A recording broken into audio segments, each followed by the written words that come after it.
आज का वीडियो उन सभी लोग के लिए बहुत ही इन्फॉर्मेटिव होने वाली है जो भी लोग एसबीटी बिहार पॉलिटेक्निक बोर्ड के स्टूडेंट हैं, क्योंकि इस वीडियो के माध्यम से जो आपके ब्रांच और सेमेस्टर में एक पेपर पढ़ना है, fundamental of electrical and electronics engineering, जिसको आप लोग शॉर्ट फॉर्म में FEEE बोलते हैं। तो उसका जितना PYQ क्वेश्चन से उसको सॉल्व करवाने वाले हैं, वो भी उसके सटीक आंसर्स के साथ। तो अगर आप लोग अभी तक कुछ भी पढ़ाई नहीं किए और पास होना चाहते हैं तो इस वीडियो को अंत तक देखने का प्रयास कीजिएगा। और जैसा कि आप सभी को मालूम होगा और मालूम नहीं होगा तो आप सभी को बता देते हैं कि आपके सेमेस्टर एग्जाम में प्रीवियस 3 साल से जितने भी ऑब्जेक्टिव क्वेश्चन से 60 ऑब्जेक्टिव क्वेश्चन में से ही 20 ऑब्जेक्टिव क्वेश्चंस पूछे जाते हैं। तो अगर आप लोग maximum objective question plus objective question को सही करना चाहते हैं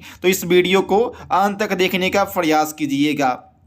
तो आप लोग अपने मोबाइल के स्क्रीन पर देख पा रहे होंगे, यह जो पेपर है टोटली 3 घंटा का इसका एग्जाम होगा। फुल मार्क से 70 नंबर, जिसमें से आपका 10 नंबर है वो आपका मिला होगा असाइनमेंट और टीचर असेसमेंट्स के ऊपर, और 20 नंबर का आपका इंटरनल एग्जाम हुआ होगा। ये टोटली आपका हो गया 100 नंबर। तो आप लोग 30 नंबर के लिए काम ऑलरेडी कर चुके हैं, अब आपको 70 नंबर का एग्जाम देना होगा। तो आप लोग यहाँ पर देख सकते हैं लिखा गया है कॉमन थ्योरी पेपर, यानी किसी को यह पेपर फर्स्ट सेम में पढ़ना है तो किसी को यह पेपर सेकंड सेम में पढ़ना है। उसके नीचे लिखा गया है fundamental of electrical and electronics engineering. इसका पेपर कोड है 2002204P। ठीक है, तो चलिए देख लेते हैं आखिर कौन कौन से क्वेश्चंस पूछे गए हैं। इसके साथ साथ आप सभी को भी बता दें, आपके एग्जाम में टोटली 3 ग्रुप से क्वेश्चंस पूछे जाएंगे।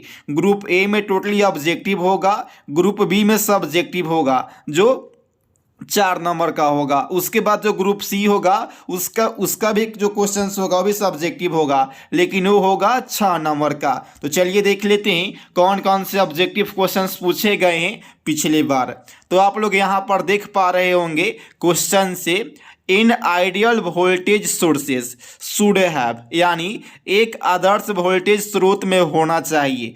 क्या होना चाहिए तो आप सभी को बता दे, 0 रेजिस्टेंस होना चाहिए, यानी 0 प्रतिरोध। देखिए आपके एग्जाम के लिए टाइम बहुत ही कम है, तो हम क्या करेंगे, इसका जो भी करेक्ट आंसर होगा वहीं आपको बताने का प्रयास करेंगे, ताकि आपका जो टाइम है वो बचेगा तो आप लोग कुछ और पढ़ाई कर पाइएगा। अगला क्वेश्चन है, यानी question number 2, a practical current source is represented by. तो देखिए इसका जो करेक्ट आंसर हो जाएगा वो आपका होगा ऑप्शन बी, यानी resistance in parallel with an ideal current source. ठीक है, वीडियो को आगे कंटिन्यू करने से पहले आप सभी लोगों से एक छोटी सी रिक्वेस्ट है, अगर आप सभी के अपने YouTube चैनल डिप्लोमा क्लासेस पर नए हैं तो इसे सब्सक्राइब जरूर कर लीजिएगा, ताकि ऐसे ही इंफॉर्मेटिव वीडियो आप सभी के पास जाते रहे। और जैसा कि आप सभी को मालूम होगा और मालूम नहीं होगा तो आप सभी को बता देते हैं कि डिप्लोमा क्लासेस यानी आप सभी का अपना YouTube चैनल है, और यहाँ पे जितने भी सेमेस्टर है, सेमेस्टर 1 से लेकर के 6 तक जितने भी क्वेश्चन पेपर है सभी को यहाँ पर प्रोवाइड कराया जाता है। और एक और आप सभी को बात बोलना चाहेंगे, अगर आपके मोबाइल में कोई भी ग्रुप होगा बिहार पॉलिटेक्निक सेमेस्टर का तो उस ग्रुप में इस वीडियो को शेयर जरूर कीजिएगा, ताकि जो आपके दोस्त होंगे अगर उनको भी प्रीवियस ईयर क्वेश्चन पेपर को देखना होगा तो लोग देख लेंगे और अच्छा से स्कोर कर पाएंगे अपने एग्जाम में। क्वेश्चन नंबर 2 होगा, उसका करेक्ट आंसर ऑप्शन बी हो जाएगा। थर्ड क्वेश्चन है, which of the following statement is not correct for an ideal operational amplifier, जिसको आप लोग शॉर्ट फॉर्म में OP एम्पलीफायर बोलते हैं। तो कौन सा कथन गलत है तो आप सभी को बता दे, the output resistance is infinite, यही जो स्टेटमेंट है ये रॉन्ग है, बाकी सब के सब सही है।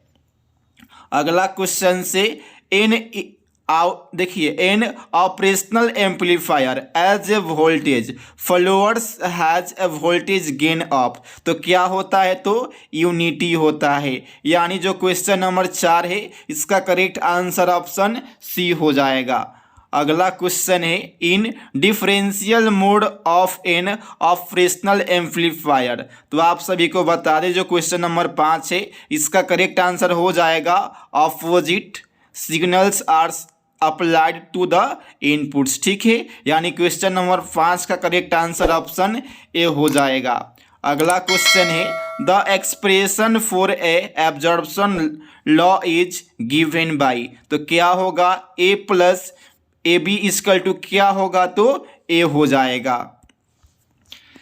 अगला क्वेश्चन से द लॉजिकल सम ऑफ, यहाँ पर आपको बोला गया है the logical sum of two या more logical product term is called. तो इसको क्या बोलते हैं, तो आप सभी को बता दें इसको एसओपी बोलते हैं, यानी सम ऑफ प्रोडक्ट। अगला क्वेश्चन से यानी question number 8 how does a logic gate function. Logic gate का फंक्शन क्या होता है, तो आप सभी को बता दें क्या होता है using the flow of electric current, यानी विद्युत धारा के प्रवाह का प्रयोग करके इसका जो फंक्शन होता है वही होता है। अगला क्वेश्चन है और देखिए आपके एग्जाम में जो एंड गेट है, नैंड गेट है, नॉट गेट है, और गेट है, यहाँ से भी क्वेश्चंस पूछे जाते हैं। आप लोग इसको अच्छे से पढ़ लीजिएगा। इन एंड गेट इज तो क्या है आप सभी को बता दे इम्प्लीमेंट्स लॉजिक एडिशन है, यानी इसका जो ऑप्शन से ये हो जाएगा। अगला क्वेश्चन से किसी चुंबकीय परिपथ में विद्युत परिपथ के लिए डैश के अनुरूप है, तो क्या हो जाएगा इसका करेक्ट आंसर आप सभी को बता दे कंडक्टिविटी हो जाएगा। अगला क्वेश्चन से the property of a material which oppose the creation of magnetic flux in it is known as. तो इसको क्या कहा जाता है, तो आप सभी को बता दें इसको RELUCTANCE रिलक्टेंस इसको कहा जाता है। ठीक है, यानी क्वेश्चन नंबर 11 का करेक्ट आंसर ऑप्शन डी हो जाएगा।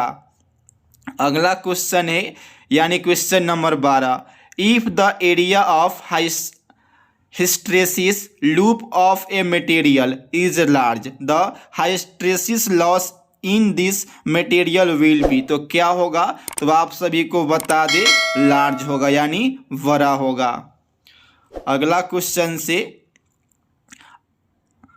Identity the factor on which self inductance does not depend. तो किसके ऊपर डिपेंड नहीं करता है, तो कोण के वैद्युत परावैद्युतांक पर निर्भर नहीं करता है, यानी ऑप्शन सी इसका करेक्ट आंसर हो जाएगा। अगला क्वेश्चन से a circuit components oppose the change in circuit voltage is. तो इसका करेक्ट आंसर क्या हो जाएगा, तो कैपेसिटेंस हो जाएगा, यानी संधारित्र हो जाएगा। अगला क्वेश्चन से यानी question number 15 under the condition of resonance in RLC series circuit the power factor of the circuit is. तो क्या हो जाएगा आप सभी को बता दें इसका करेक्ट आंसर हो जाएगा यूनिटी, यानी इकाई। अगला क्वेश्चन से the period of A wave is, यानी एक तरंग का अवधि क्या होता है, तो क्या होता है आप सभी को बता दे time required to complete one cycle, यानी एक चक्र में पूरा होने वाला जो समय होता है वही एक तरंग का अवधि होता है। अगला क्वेश्चन से for a sine wave with the peak value I makes the RMS value is. तो क्या होगा 0.707 आई मेक्स हो जाएगा, यानी इसका करेक्ट आंसर ऑप्शन बी हो जाएगा। अगला क्वेश्चन से what is the function of A waiter in a transformer. तो इसका क्या करेक्ट आंसर होगा आप सभी को बता दे इसका जो ऑप्शन ए है ये आपका सही हो जाएगा। अगला क्वेश्चन से which of the following is main advantage of N auto transformer over A two winding transformer. तो क्या इसका एडवांटेज है, तो आप सभी को बता दे सेविंग इन वाइंडिंग मटेरियल, यानी इसका जो ऑप्शन है वो सी करेक्ट आंसर हो जाएगा।